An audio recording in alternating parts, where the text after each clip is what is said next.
এক গাছে ভিন্ন রঙের পাহাড়ি জবা ফুল দেখতে চান? এখন থেকে আপনিও পারবেন এমন গাছ তৈরি করতে যা থেকে আসবে লাল, নীল, হলুদ রঙের ফুল। কি বিশ্বাস হচ্ছে না? তাহলে আজকের ভিডিওটি শেষ পর্যন্ত দেখুন। তাতে আপনি বিশ্বাস করতে বাধ্য তো হবেন বটেই, তার সাথে সাথে পদ্ধতি অনুসরণ করে চারাও তৈরি করতে দেরি করবেন না। কারণ আজকের ভিডিওতে আমরা দেখাবো কিভাবে একটি গাছে জন্ম নিবে ভিন্ন ভিন্ন রঙের জবা ফুল। তাহলে চলুন প্রিয় দর্শক, শুরু করা যাক ভিডিও। এই পদ্ধতির জন্য প্রথমে আমাদের কিছু ঢাল সংগ্রহ করে নিতে হবে। তবে এক গাছ থেকে ঢাল নিলে হবে না, বিভিন্ন রঙের ভিন্ন ভিন্ন ঢাল বাছাই করতে হবে। তাতে করে সে ভিন্ন রং আমাদের তৈরি করা চারাতেও আসবে। ঢাল সংগ্রহ করার পর আমরা এই ঢালগুলো থেকে পাতা আলাদা করব।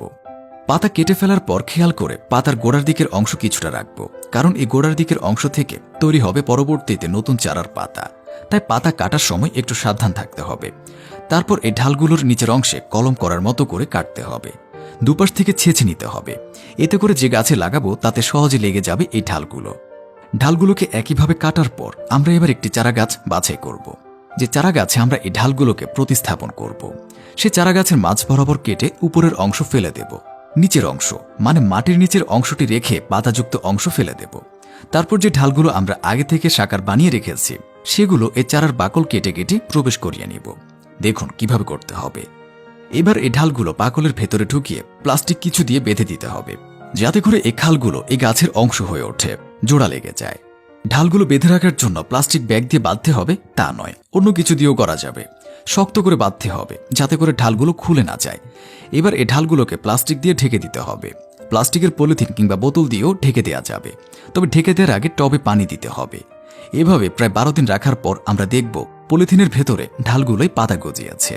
এবার এই ঢালগুলোকে প্লাস্টিকের ভেতরে না রাখলেও চলবে। এবার এদের প্লাস্টিক খুলে দিব এবং তাদের ছায়াযুক্ত স্থানে রাখব। এখনো পুরোপুরি পাতা বড় হয়নি, তাই প্রস্বেদনে তারা মারা যেতে পারে। তাই তাদের পাতা যথেষ্ট বড় না হওয়া অবধি তাদের ছায়াযুক্ত স্থানে রাখা উচিত। তারপর প্রায় 2 মাস পর তাদের প্লাস্টিক দিয়ে বাঁধনটি খুলে দিব। তাদের বাঁধন খুলে দেওয়ার সময় সাবধানতা অবলম্বন করা জরুরি, কারণ ঢালগুলির ক্ষতি হতে পারে কিংবা উপড়ে পড়তে পারে। তারপর দেখব সব ঢাল কি ঠিক মতো কাজ করছে কিনা, সব ঢালের পাতা ঠিকঠাক বড় হচ্ছে কিনা। যদি একটি চারায় পাতা দেখতে না পাই তাহলে ঘাবড়ে যাওয়ার কিছু নেই, অন্যগুলো থেকে ভালো ফলন হবে। এবার সে ঢালগুলো বড় হতে থাকবে, এদের পাতা বড় হবে আস্তে আস্তে। এই ঢালগুলো থেকে তৈরি হবে ভিন্ন ভিন্ন রঙের জবা ফুল। এদের রং হবে এদের যে গাছ থেকে কেটে আনা হয়েছিল সেই গাছের মতো। কি কত সহজ না প্রিয় দর্শক? আপনিও ট্রাই করে দেখতে পারেন। আশা করি ভিন্ন রঙের পাহাড়ি জবা আপনার আঙিনায় ফুটে উঠবে ইনশাআল্লাহ।